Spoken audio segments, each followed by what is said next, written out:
ஆன்மீக செய்திகள் இத்துடன் நிறைவு பெற்றன. மீண்டும் நாளை இரவு 7:30 மணிக்கு சந்திப்போம். ஓம் நமோ வெங்கடேசாய.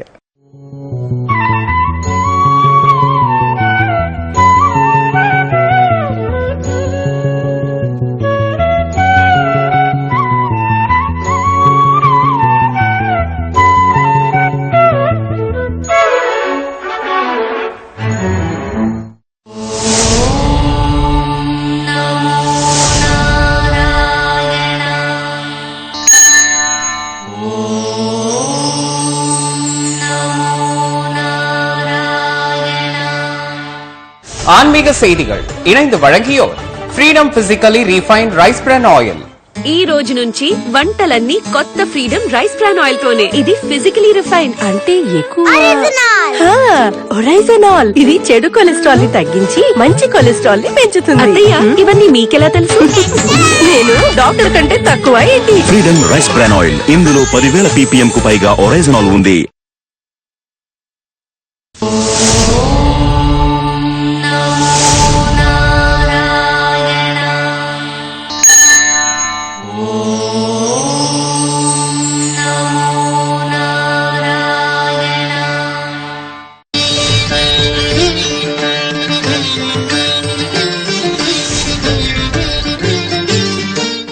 வாழியதிராசன் வாழியதிராசன் வாழியதிராசன் என வாழ்த்துவார். வாழியன வாழ்த்துவார் வாழியன வாழ்த்துவார் தாளினையில் தாழ்த்துவார் விண்ணோர் தலை என்று பெரியோர்கள் சாதித்தா போலே, யாரெல்லாம் எதிராசன் வாழி எதிராசன் வாழி என்று உள்ளமுருகச் சொல்லுகிறார்களோ அவர்களுடைய திருவடிகளிலே தேவர்கள் கூட வணங்கி இருப்பார்கள். அந்த அளவுக்கு நித்தசூரிகளிலே பிரதானம் பெற்ற முதன்மை பெற்ற ஆதிசேஷனுடைய அவதாரமாய் பஞ்ச ஆயுதங்களுடைய சக்தியோட திருவவதாரம் செய்தவர் சுவாமி ராமானுஜர். அவர் அவதரித்த போதே பெற்றோரிட்ட திருநாமம் இளையாழ்வார் என்பது. அடுத்து சுவாமி சந்நியாசாசிரமத்தை ஏற்றுக்கொண்ட போது ராமானுஜர் என்கிற திருநாமத்தை பெறுகிறார். அதனாலேயே யதிகளுக்கெல்லாம் இறைவனாய் யதிராஜர் என்னும் விசேஷ பெயரையும் பெற்றார். சுவாமிக்கு அந்த திருநாமங்கள் எப்படி கிடைச்சது? காஞ்சிபுரத்திலும் திருப்புட்குழியிலும் எழுந்துருளி இருந்தவர் எப்படி ஸ்ரீரங்கத்தேர வந்து சேர்ந்தார்? மேலே நம்பெருமாளவரை விசேஷமாக கட்டாட்சித்து உடையவர்ங்கிற திருநாமத்தை சாற்றி உபய விபூதியையும் உடையவராய் மோட்சத்தையே கொடுக்க வல்ல சக்தி படைத்தவராய் எப்படி அறிவித்தார்ங்கிறது இன்னைக்கு நாம பார்க்க வேண்டிய கதை. நேத்திக்கு கடைசியா பார்த்தது ஆளவந்தார் சரமதசையில் இருந்தார். அவர் தன் ஆச்சாரியரான மணக்கால் நம்பிகளுடைய திருவடிகளை தியானித்து அங்கேயே அடைந்து வைகுண்டநாதனின் நித்திய கைங்கரியத்தில் ஈடுபட வேண்டும் என்ன ஆசை கொண்டார். நாம் புறப்பட்டு போவோமானால் சம்பிரதாயத்துக்கு பிரவர்த்தகர் யார் என்ன ஆளவந்தார் திருவுள்ளத்திலே பட, உடனே தாம் தேவப்பெருமானிடத்தே பண்ணின சரணாகதியும் கரியமாணிக்க பெருமாள் சன்னதியில் இளையாழ்வாரை கட்டாட்சித்ததும் ஆகியவை ஞாபகத்துக்கு வந்தன. உடனே தன் முதலிகளிலே சிஷ்யர்களிலே பிரதாரனான பெரிய நம்பிகளை அழைத்தார். நீ ஸ்ரீரங்கத்திலிருந்து காஞ்சிபுரத்துக்கு போம், அங்கே சாலைக்கணத்திலிருந்து தீர்த்த கைங்கரியம் பண்ணி கொண்டிருக்கிறார் இளையாழ்வார். அவரை நாம் சொன்னதாக சொல்லி திருத்தி அழைத்து கொண்டு வாரும் என்ன ஆளவந்தார் ஆணையிட்டார். இந்த ஆணையிடறதுக்கும் பின்புலம் என்னன்னு பார்த்தோம். யாதவ பிரகாசனுடைய பிணக்கு ஏற்பட்டு இனி அவரிடத்தில் காலக்ஷேபம் இல்லை என்று தீர்த்தாய்விட்டது. இந்த செய்தி ஆளவந்தார் திருச்செவிகளிலே பட, சரி பேரருளாளன் தன் கிருஷியை தொடங்கினான், அவன் ஆசைப்பட்டபடிக்கு நடந்தேறப் போகிறது என்ன ஆனந்தப்பட்டார். அதனாலதான் பெரிய நம்பிகளை அனுப்பி வைக்கிறார். ஆச்சரியமான அர்த்தம்.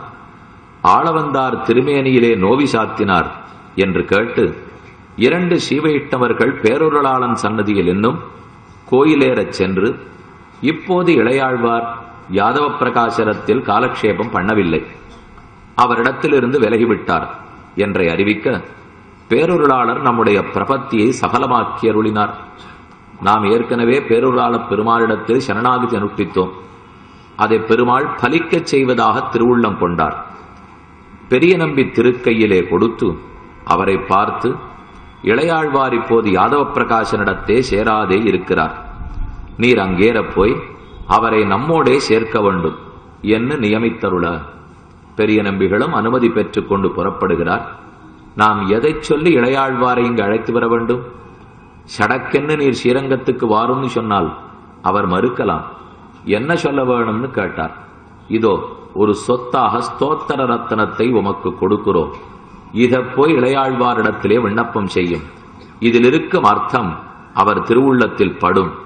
அந்த பெருமான சேவிக்கணுங்கிற ஆசையோடே சம்பிரதாய கைங்கேற்றத்துக்காக அவர் அவசியம் வருவார், தட்டமாட்டார் என் ஆளவந்தார் சொல்ல சரின்னு ஸ்தோத்திர ரத்னத்தை பெற்றுக்கொண்டு பெரிய நம்பிகள் ஷடக்கென புறப்பட்டு ஸ்ரீரங்கத்தேர வந்து சேர்ந்தார். இவர் இப்பால் வரவும் அப்பால் சுவாமிக்கு நோவு அதிகப்பட்டு போய் இனி நம்மால் இந்த பூலோகத்தில் இருக்க முடியாது என்று அறிந்து பெரிய பெருமாளிடத்தே அனுமதி பெற்றுக்கொண்டு தன் ஆச்சாரியனிடத்திலேயும் தியானித்துக் கொண்டு திருநாட்டை அலங்கரித்தார்ங்கிறதை நேத்தே பார்த்துட்டோம். ஆடி மாசம் உத்தராஷாடா நட்சத்திரத்திலே காட்டு மன்னார் கோயிலிலே திரோவதாரம் பண்ணவர். சொட்ட குலத்திலே அவதரித்தவர்கள் நாதமுனிகளும் பரமாச்சாரியரான சுவாமி ஆளவந்தாரும். 2 மகாச்சாரியர்களும் திருநாட்டை அலங்கரித்து விட்டார்கள். திருப்பாட்டனாரும் திருப்பேரனாரும் மகோபகாரம் செய்தவர்கள். பாட்டனார் செய்த உபகாரம் 4000 பூமிக்கு கொண்டு வந்தவர். ஒரு பகீரதனை கங்காதேவிய பூமிக்கு கொண்டு வந்தவர் என்று எத்தனையோ பெருமையோட பேசிட்டு இருக்கும். பகீரத பிரயத்தனம் இல்லைன்னா கங்கையே நமக்கு கிடைச்சிருக்காது. அவர் தானே மேற்கொண்டு ஆகாசத்திலே பிரார்த்தித்து கங்காதேவியை கீழே கொண்டு வந்து பாரத தேசத்துல முக்கியமா உத்தரப்பிரதேசம், பீகார், வங்காளம் இது முழுக்க ஓட வைத்தாரோ இல்லையோ, அது எல்லாம் இக்ஷ்வாகு குலத்தவருக்கு அந்த பெருமை சாரும். அதே போல நாதமுனிகள் பண்ணின கைங்கரியம் 4000 இல்லாமல் போக நம்மாழ்வார பிரார்த்தித்து நமக்கு கொண்டு கொடுத்தது. மேலையகத்தாழ்வார் கீழையகத்தாழ்வாரை கொண்டு அதற்கு சந்தை சேர்த்து சங்கீதம் சேர்த்து பிரவர்த்தனம் பண்ணினது. இது நாதமுனிகள் செய்த மகோபகாரம். அதே போல ஆளவந்தார் செய்த உபகாரம் விசிஷ்டாத்வைத சம்பிரதாயத்தின் சாரமான அர்த்தங்களை ஸ்தோத்திர ரத்னத்தாலே, சதுஷ்லோகியாலே, ஆகம பிராமாண்யத்தாலே, மகாபுருஷ நிர்ணயத்தாலே, சித்தித்திரயத்தாலே, கீதார்த்த சங்கிரகத்தாலே என்று 8 நூல்களாலே இந்த சம்பிரதாயத்தின் சாரமான அர்த்தங்களை ரொம்ப ஆச்சரியமா தெரிவித்தது.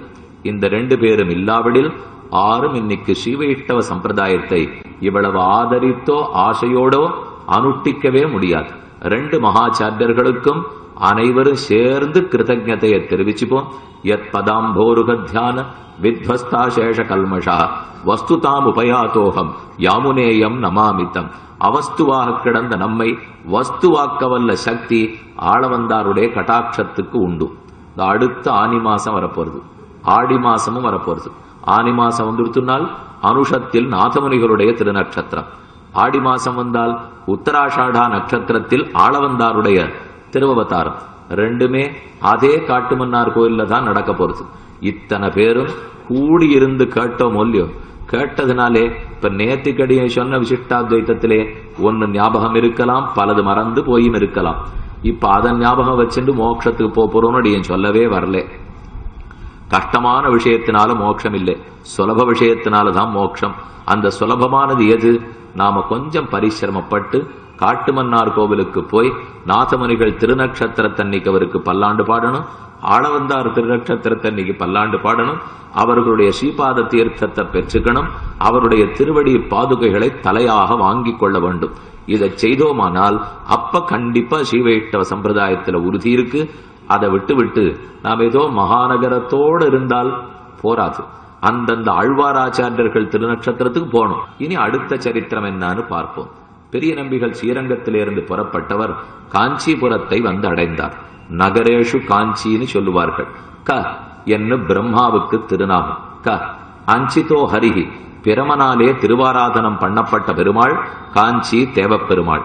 அத்தியூரான் புள்ளையூர்வான் அணிமணியின் துத்திசேர் நாகத்தின் மேல் துயில்வான் என்ன ஆழ்வார்கள் எல்லாரும் போர் ஆதரித்து ஆச்சாரியர்களால விரும்பப்பட்ட எம்பெருமான் பெருந்தேவி நாயிகா சமேதனாய் அத்திகிரி அருளாளப் பெருமாளாய் ஹஸ்திகிரீசன் எழுந்துருளி இருக்கிற ஆஸ்தானம். அதுவே ராமானுஜருக்கு பிறந்தகம் என்று சொல்லலாம்.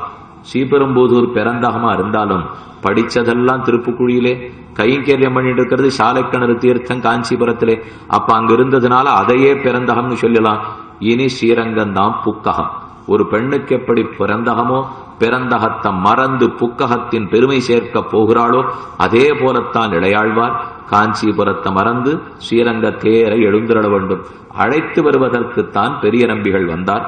அங்கே பெரிய நம்பி பழைய பயண கதியிலே போய் பெருமாள் கோயிலுக்கு எழுந்தருளி திருக்கச்சி நம்பிக்கு அருளி செய்து, இவாளுக்கு தெரிஞ்சவர் அவர் தானே, ஆள வந்தார் வரச்சேவும் திருக்கச்சி நம்பிகள் தானே எல்லா இடத்துக்கும் அழைச்சின்னு போனார். அவர் தானே இளையாழ்வார காட்டியும் கொடுத்தார். இவர் தான் இளையாழ்வார்னு திருக்கச்சி நம்பி அவர் அழைச்சின்னு போறார். இளையாழ்வார் திருமஞ்சனம் கொண்டு வருகிற சாலை கிணற்று வழியிலே ஆள வந்தார் ஸ்தோத்திர ரத்தனத்தை அனுசந்தி கொண்டிருக்க. நேரம் நீங்க சேவிச்சுக்கலாம். இன்னைக்கு நிறைய நடுவுல கட்டடம் வந்து இருக்கே தவிர சாலை கிணத்திலேருந்து நின்று பார்த்தீங்கன்னா சரியா 2 மைல் தொலைவில் கோபுரம் தெரியும். காஞ்சிபுரம் பெருமாள் சன்னதியுடைய கோபுரம் அதோட ஒரு நேர்கோடு போட்டுடலாம். பக்கத்துல தான் சாலை கிணறு. ஆனா இன்னைக்கு அந்த மாதிரி சேவிச்சுக்க முடியாது. ஏதோ ஒரு சில இடத்துல மறைந்து பார்த்தோம்னா வயக்காட்டுல இருந்து நேர தெரியற அளவுக்கு இருக்கிறது. அப்ப அவ்விடத்துல பார்த்தால் சாலை கிணத்திலேருந்து இவர் தீர்த்தம் எடுத்துன்னு போறார். அந்த வழியில போய் பெரிய நம்பிகள் நின்னுட்டார். ஆள வந்தார் ஸ்தோத்திர ரத்னம்ங்கிற கிரந்தத்தை கொடுத்தாரோ இல்லையோ, அதுதான் சரணாகதி சாஸ்திரமே. சியாதயன்னிக சர்வேஷாம் திரையந்தார்த்தம் சுதுர்கிரகம் ஸ்தோத்திரயாமாச யோகீந்திரஹ தம் வந்தே யாமுனாஹ்வயம் நமோ நமோ யாமுனாய யாமுனாய நமோ நமஹ நமோ நமோ யாமுனாய யாமுனாய நமோ நமஹ. ரொம்ப ஆச்சரியமான பிரபந்தம் இது. திரையந்தார்த்தம் சுதுர்கிரகம். பூர்வாச்சாரியர்களுக்கு ஒரு பழக்கம், வேதத்தை கஷ்டப்பட்டு தெரிஞ்சுக்கணும். சுலபத்துல அதன் அர்த்தம் புரியாது. அந்த அர்த்தத்தை எல்லாம் அவ தெரிஞ்சுனுட்டு சுலபமான ஸ்தோத்திரங்களா பாடிடுவா. ஸ்தோத்திரம் பண்றதுங்கிறது எப்போதே எளிது, சாஸ்திரத்தை படிக்கிறதுங்கிறது கடிது. அதனால சாஸ்திரத்தின் அர்த்தத்தை மனசுல வாங்கிட்டு அதை ஸ்தோத்திரமா கொடுத்துட்டாள்னா அப்ப ரொம்ப சுலபமா நாம படிச்சுடலாம் இல்லையோ. அதுல ரத்னம் தான் ஸ்தோத்திர ரத்னம். 18 புராணங்களுக்குள்ளே ரத்னம் விஷ்ணு புராணம், மந்திரங்களுக்குள்ளே ரத்னம் துவய மகாமந்திரம், ஸ்தோத்திரங்களுக்குள்ளே ரத்னம் ஆளவந்தார் அருளி செய்த ஸ்தோத்திர ரத்னம். அதுலதான் பெருமானுடைய திருவடிகளிலே சரணாகத்தை அனுஷ்டிக்கிறார். அந்த ஸ்தோத்திர ரத்னத்தை ராமானுஜருடைய காதலப்படும்படிக்கு ஓதிண்டே வழியில் நிற்கிறார். அதுல இந்த ஸ்லோகம் வருது. பிரம்மா சிவஹ சதமக பரமஸ்வராடித்யேதேபி யஸ்ய மகிமார்ணவ விப்ருஷஸ்தே. பிரம்மாவோ சிவனோ இந்திரனோ இவர்கள் அனைவரும் எந்த திருமாலுடைய பெருமை கடலில் ஒரு துளிக்குத்தான் சமானமாவர்களோ அந்த பெருமான் யார்? பரமசத்துவ சமாச்சயக்கஹ கஸ்ரீ ஸ்ரீயஹ பரமசத்துவ சமாச்சயக்கஹ கஹா புண்டரீக நயனஹ கஹ் புருஷோத்தமஹ. புருஷோத்தமனார், திருவுக்கும் திருவாகிய செல்வன் யார்? அனைத்திலும் சத்துவகுணம் நிரம்பியவன் யார்? புண்டரீகாட்சன் யார்? சாஸ்திரத்தாலே முழுமுதற் கடவுள் என்று ஓதப்பட்டவன் யார்? யார் யார்னு கேட்க வேண்டியதுதான். அப்பேற்பட்ட பெருமான் இவன் தான் என்னை சொல்லிக் கொண்டு வழியில ஸ்தோத்திர ரத்னத்தை சொல்லிருக்கார். இது அருளி செய்தாரார் என்று பெரிய நம்பியை கேட்க. இந்த ஸ்லோகம் இளையாழ்வார் காதல பட்டவுடனே இவ்வளவு ஆழ்ந்த கருத்துக்களோடு இருக்கே, ஆனா சுலபமா இருக்கே, இவ்வளவு சுலபமா பாசுரம் பாடின மகானுபாவர் யார்? நமக்கே புரியும்படி எழுதி வச்சிருக்காரே என்று நினைத்து கொண்டு பெரிய நம்பிகிட்ட போறார். இதை பாடியவரார் என்று கேட்க ஆளவந்தார் திவ்ய சூக்தி என்று பெரிய நம்பி அருளி செய்ய அவரை அடியன் சேவிக்க வேணும் என்று இளையாழ்வார் பிரார்த்திக்க. அப்ப ஸ்லோகத்தை சொன்னா திருந்திப்படுறா. இத போல இன்னைக்கு இருந்தா நன்னாத்தான் இருக்கும்.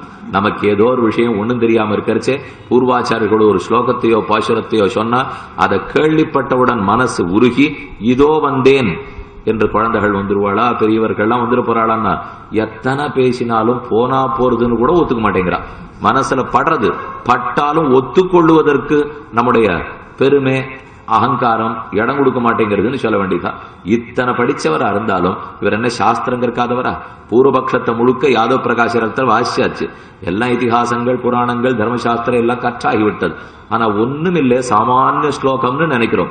ஆனா அந்த ஸ்லோகம் அவருடைய திருவுள்ளத்தில் அவ்வளவு பெரிய பாதிப்பை ஏற்படுத்த அவரை நாம் சேவிக்க வேணும். என்ன திருக்கச்சி நம்பியும் சேவித்து அவருக்கு செய்தியை விண்ணப்பம் செய்து பெரிய நம்பியினுடைய புறப்பட்டு திருக்கோயிலுக்கு ஆசன்னமாக எழுந்தருளி வாரா நிற்க காஞ்சிபுரத்திலேருந்து அவரை கையை பிடிச்சு கூட்டிண்டார். நேர கோயிலேற வந்தார். ஸ்ரீரங்கத்தேர வந்து சேர்ந்தார்.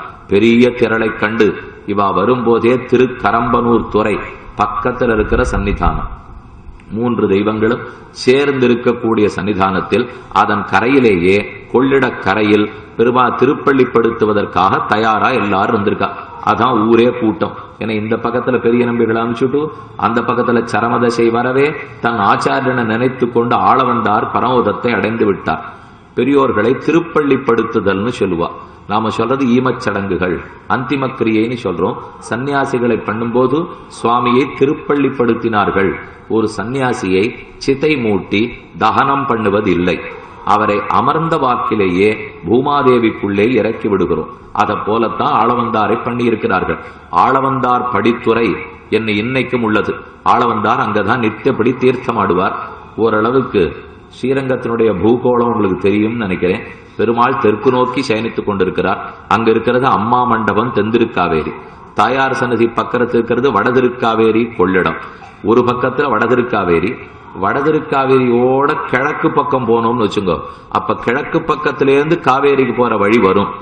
அந்த வழியினுடைய கடைசியில பார்த்தால் ஸ்ரீரங்க நாராயண ஜீயர் சுவாமிகள், ஸ்ரீமத் பரமஹம்சேத்யாதி ஸ்ரீரங்க நாராயண ஜீயர் சுவாமி இன்னைக்கு எழுந்துள்ளி இருக்காரோ இல்லையோ, அதுல ஓரொரு சுவாமிகளா இன்னைக்கு இருக்கிறவர் 50வது பட்டம். இன்னைக்கு இருக்கிற சுவாமி 50வது பட்டம். முதலேருந்து ஓரொரு சுவாமியையும் திருப்பள்ளிப்படுத்துகிற துறை இருக்கிறது. அந்த இடத்துல இன்னைக்கும் திருவரசுகளை நாம போய் சேவிச்சுக்கலாம். கிழக்கு வாசல் வழியா போறோம். போயிட்டு உள்ள கொள்ளிடத்துல இறங்கறதுக்கு முன்பாக வலது பக்கத்துல ஒரு படல் கதவு போட்டு வச்சிருப்பா. அந்த கதவை திறந்து உள்ள போனோம். எல்லா சுவாமிகளையும் அங்கதான் திருப்பள்ளிப்படுத்தி இருப்பார்கள். தொடக்கம் ஆளவந்தார் தான். ஏன்னா அந்த இடத்துலதான் ஆளவந்தார் போய் தீர்த்தமாடுவாராம். அதுக்கு ஆளவந்தார் படித்துறைன்னு பேர். அடுத்து அதுல இருந்து அப்படியே கிழக்க வந்தோம்னால் தவராசன் படித்துறைன்னு இன்னொரு இடம் இருக்கு.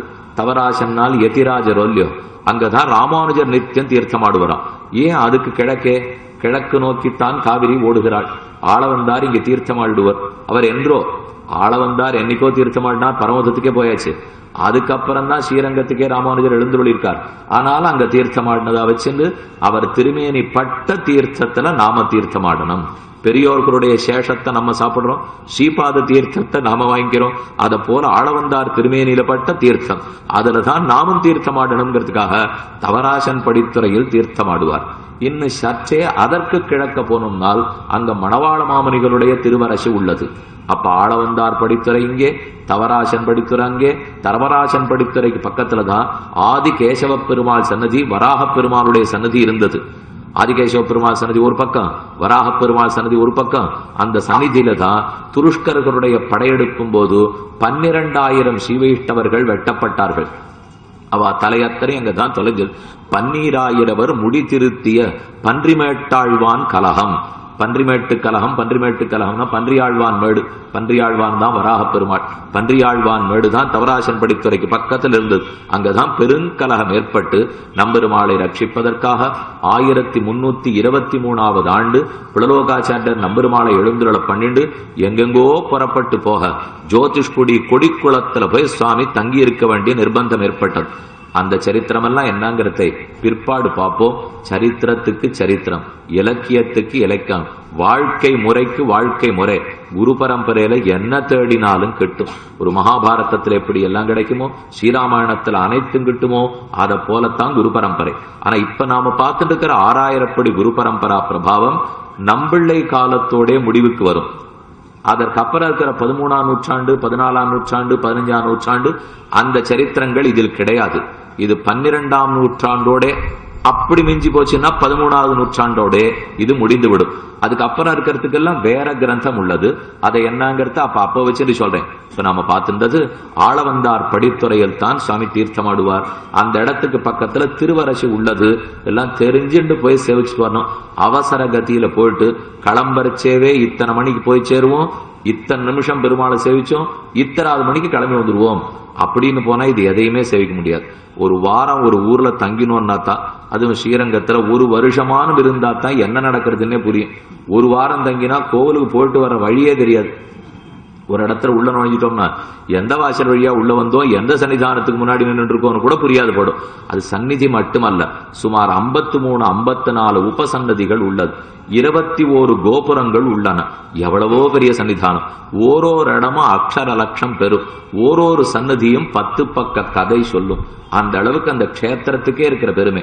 ஆளவந்தாரே திருப்பள்ளி படுத்துவதற்காக அனைவரும் தயாராய் சோகித்து மோகித்து ஊர்க்காரர்கள்லாம் கூடியிருக்கா.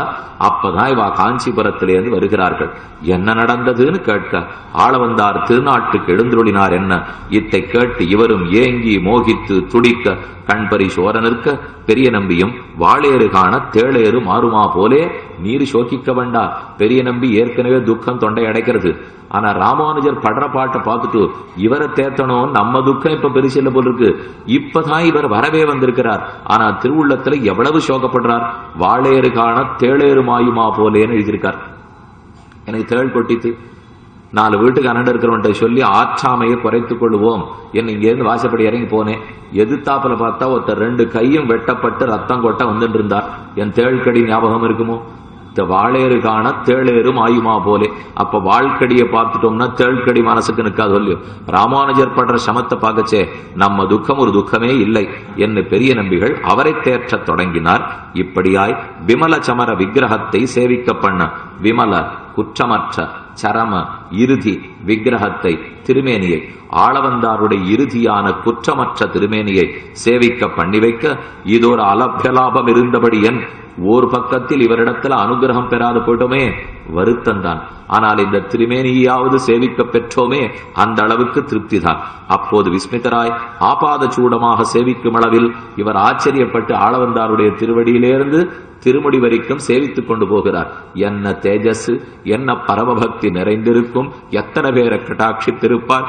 ஆழ்வாருடைய அனுகிரகத்துக்கு பாத்திரபூதரான நாதமுனிகள், அந்த நாதமுனிகளுடைய திருப்பேரங்கிறதுக்காக பெருமாள் குருகைக்காவலப்பனை அழுத்தி கொண்டு இவரை நிமிர்ந்து பார்த்திருக்க வேண்டும் என்னால் அப்ப எவ்வளவு பெருமை இந்த சுவாமிக்கு இருந்திருக்கும். திருமேனியை சேவிச்சுட்டு வரார். ஆச்சரியமா அவருடைய ஓர் கையின் 3 திருவிரல்கள் மடங்கி இருந்தன. ஏன் விரல் மடங்கி இருக்கு? சுவாமியினுடைய திருமேனிக்கு ஏதானு கட்டமா? விரல் எதற்காக மடங்கி இருக்கு என்று ராமானுஜர் என்ன இளையாழ்வார் பக்கத்தில் இருக்கிறவாளை கேட்கிறார். 3 திருவர்கள் மடங்கி இருக்க கேட்க 3 திருவர்கள் எதுக்கு மடங்கி இருக்கு, இன்னும் இவருக்கு இப்படி உண்டோ என்று முதலிகளுக்கு கேட்க முன்னாடி இதை போலத்தான் இந்த விரல்கள் மடங்கி இருக்குமா, இல்ல இப்பதான் மடங்கி இருக்கா என்று பக்கத்தில் இருக்கிறவாளை பார்த்து கேட்டார். இல்லே, இந்த சுவாமி திருவுள்ளத்தில் ஏதேனும் ஒரு கருத்து உள்ளது. முன்பு வியாக்கியான சமயங்களிலே அபிமத சங்கல்பங்களை கேட்டிருந்தவர் உண்டோ? இந்த சுவாமிக்கு ஏதோ விருப்பம் இருந்திருக்கணும். தன்னுடைய நிறைவேறாத விருப்பம் இந்த சுவாமி ஏதானு சொல்லின்றது உண்டா? ஒருவேளை அதுக்கு கோடி காட்டுமா போல இது இருந்திருக்குமா அப்படின்னு இளையாழ்வார் அவளை கேட்கிறார். வேறொன்றும் அறியோம், எங்களுக்கு தெரிஞ்சவருக்கு 3 விருப்பம் உண்டு, மற்றபடிக்கு அவர் விருப்பம்னு ஒண்ணு சொன்னதே கிடையாது. நமக்கெல்லாம் விருப்பம் விட்டா என்னத்தை சாப்பிடணும்னு ஆசைப்பட்டு ஒருவேளை சாப்பிடாதே பொறுத்து போயிட்டாரோ, வயிறாட்டிக வாங்கி போட்டுக்கணும்னு ஆசைப்பட்டு போட்டுக்காமலே பொறுத்து போயிட்டாலோ, இப்படி நாம சொல்லிட்டுப்போமே தவிர இந்த விருப்பம் அவருக்கு இல்லை. ஆனா அவருக்கு வேற 3 விருப்பம் இருக்கு. வியாச பராசரரிடத்திலே உபகார ஸ்மிருதியும், வியாசரிடத்துல அவருக்கு அதீத நன்றி உணர்வு, பராசர மகிழ்ச்சியின் இடத்துல அதீத நன்றி. இதனாலதான் பராசரரை பத்தி ஸ்தோத்திரத்தினுடைய ஆரம்பத்துல ஸ்லோகமே பாடிவிட்டார். தத்தேனயா சித் அஜிதீஸ்வர தத் சபாவ போகாபவர்க ததுபாய கதீருதாரஹ சந்தர்சயன் நிரமமீத புராணனத்தன் தஸ்மை நமஹ முனிவராய பராசராய. பராசர முனிவட வணங்குகிறேன். யாரொருத்தர் தத்துவங்களிலே சித்து அச்சித்து ஈஸ்வரர்கள் இந்த 3 தத்துவத்தை நன்கு பிரித்து கொடுத்தாரோ, தட்சண விளக்கினாரோ, அந்த விஷ்ணு புராணம் சாதித்த பராசர மகர்ஷியை வணங்குகிறேன். இது ஆளவந்தாருடைய ஸ்தோத்திரத்தனத்துல துவக்கத்தில் இருக்கிற ஸ்லோகம். ஆரம்பத்திலேயே நாதமுனிகளை வணங்கினார், பராசர மகர்ஷியை வணங்கினார், நம்மாழ்வார வணங்கி இருக்கிறார். இந்த 3 பேரை சேவிச்சுட்டு தான் பெருமாளை பத்தி அவர் பாடுறதுக்கே ஆரம்பிச்சார். அப்படின்னா அந்த பராசர இடத்துல எத்தனை ஆசை இருந்தா அவருடைய திருக்குமாரர் வியாசர் இடத்துல எவ்வளவு ஆசை இருந்திருக்கும். பராசரர் வியாசர் ஆகியோர் இடத்துல இவருக்கு ரொம்ப உபகார ஸ்மிருதி.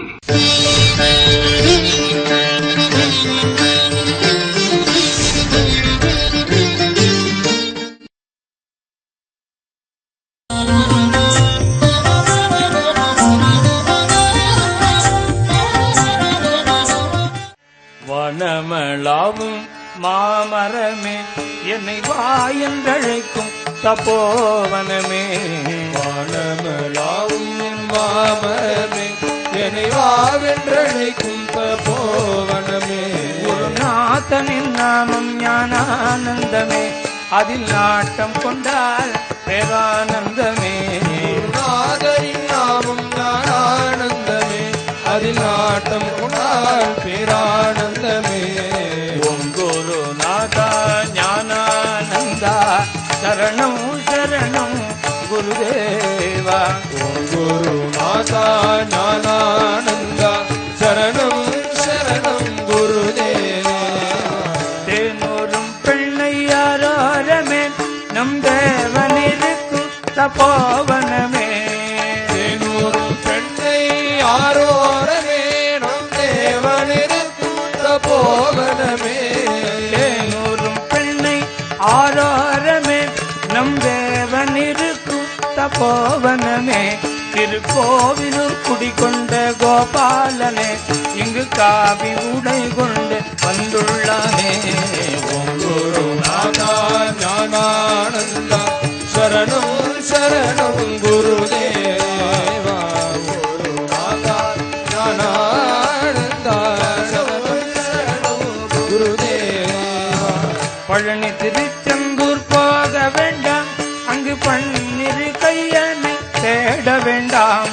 பழனி திருச்செந்தூர் போக வேண்டாம், அங்கு பன்னிரு கையனை தேட வேண்டாம். நம் பக்கம் அமர்ந்திருக்கும் ஞானானந்தனை பன்னிரு கையனை சந்தேகம் வேண்டாம். ஓம் குருநாதா ஞானானந்தா சரணம் சரணம் குருதேவா.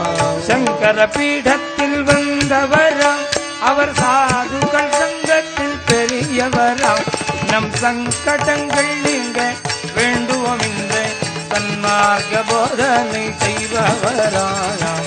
குருநாதா ஞானானந்தா சரணம் சரணம் குருதேவா. குருநாதா ஞானானந்தா சரணம் சரணம் குருதேவா.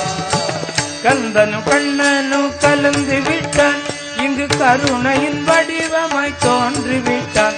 நமதன்னல் ஞானானந்தன் நாட்கள்களை ஹரிதாசனால் சக்திட ஆகிடுமோ. ஞானானந்தா சரணம் சரணம் குருதேவா. குருநாதா ஞானானந்தா சரணம் சரணம் குருதேவா. ஞானவலம் வந்து தபோவனம் அமர்ந்த, ஞானவலம் வந்து தபோவனம் அமர்ந்த, ஞானவலம் வந்து தபோவனம் அமர்ந்த, ஞானவலம் வந்து தபோவனம் அமர்ந்த சத்குரு ஞானானந்தா. சத்குரு ஞானானந்தா ஞான தீபம் ஏற்றி வைத்து நாமகீதம் பாடுவோம். ஞான தீபம் ஏற்றி வைத்து நாமகீதம் பாடுவோம். சத்குரு ஞானானந்தா சரணம் சத்குரு ஞானானந்தா. ஞானானந்த சத்குருதேவா ஞானானந்தமே. ஞானானந்த சத்குருதேவா ஞானானந்தமே. ஞானானந்த சத்குருதேவா ஞானானந்தமே. உருகி உருகி உன்னை பணிந்திடும் அடியார், உருகி உருகி உன்னை பணிந்திடும் அடியார், உருகி உருகி உன்னை பணிந்திடும் அடியார், உருகி உருகி உன்னை பணிந்திடும் அடியார். உயர்ந்திடும்